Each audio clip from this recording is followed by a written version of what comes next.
Warranty ഉള്ള stent available ആണ്, ഇല്ലെങ്കിൽ ഇൻഷുറൻസ് ക്ലെയിംസ്, അങ്ങനത്തെ ഒരു വീഡിയോ എവിടെയോ കണ്ടതായിട്ട് ഓർക്കുന്നുണ്ട്.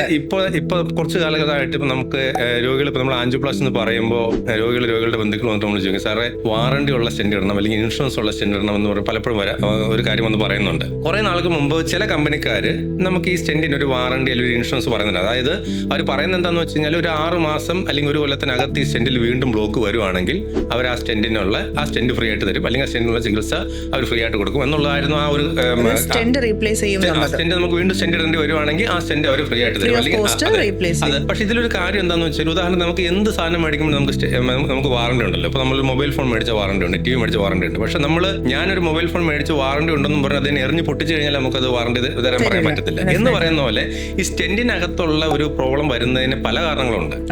അത് നമ്മൾ പ്രൊസീജിയർ റിലേറ്റഡ് ആയിട്ടുള്ള കാര്യങ്ങളുണ്ട്, കുറെ പേഷ്യന്റ് റിലേറ്റഡ് കാര്യങ്ങളുണ്ട്. ഇപ്പൊ നമ്മൾ സ്റ്റെന്റ് വെച്ചതിന് ശേഷം രോഗി മരുന്ന് കഴിക്കുന്നില്ലായിരുന്നു, രോഗിയുടെ കൊളസ്ട്രോൾ കൺട്രോൾ അല്ലായിരുന്നു, ഷുഗർ കൺട്രോൾ അല്ലായിരുന്നു, അങ്ങനെയൊക്കെയുള്ള സിറ്റുവേഷൻ കൊണ്ടാണ് വീണ്ടും ബ്ലോക്ക് വന്നെന്നുണ്ടെങ്കിൽ നമുക്ക് അതിന് വാറണ്ടി ഉണ്ടെന്ന് പറഞ്ഞിട്ട് നമുക്ക് സ്റ്റെന്റ് ഉണ്ടാവും തരുമെന്ന് വെച്ചാൽ കമ്പനിക്കാർ ചിലപ്പോൾ സമ്മതിക്കണമെന്നില്ല. മാത്രമല്ല ഈ സ്റ്റെന്റ്സ് എല്ലാം പലതും ഈ സർട്ടിഫിക്കേഷന് വേണ്ടി ഒരുപാട് ട്രയൽസും പഠനങ്ങളും നടത്തിയതിനു ശേഷം മാത്രമേ മാർക്കറ്റിൽ വരത്തുള്ളൂ. അപ്പോൾ അത് തന്നെ അതിന്റെ ഒരു വാറണ്ടിയാണ്. പിന്നെ ഇതിൽ വീണ്ടും ബ്ലോക്ക് വരുന്നതിന്റെ ഒരുപാട് ആസ്പെക്ട്സ് ഉണ്ട്. അതിൽ പേഷ്യന്റ് റിലേറ്റഡ് കാര്യങ്ങളും ഉണ്ട്, പ്രൊസീജിയർ റിലേറ്റഡ് കാര്യങ്ങളും കറക്റ്റ് ആയിട്ടിരിക്കണം. അപ്പൊ അതുകൊണ്ട് അത് അങ്ങനെ ഒരു ഇൻഷുറൻസ് വാറണ്ടി എന്താണ് പേഷ്യന്റ് ഉദ്ദേശിക്കുന്നത് നമുക്ക് മനസ്സിലായിട്ടില്ല.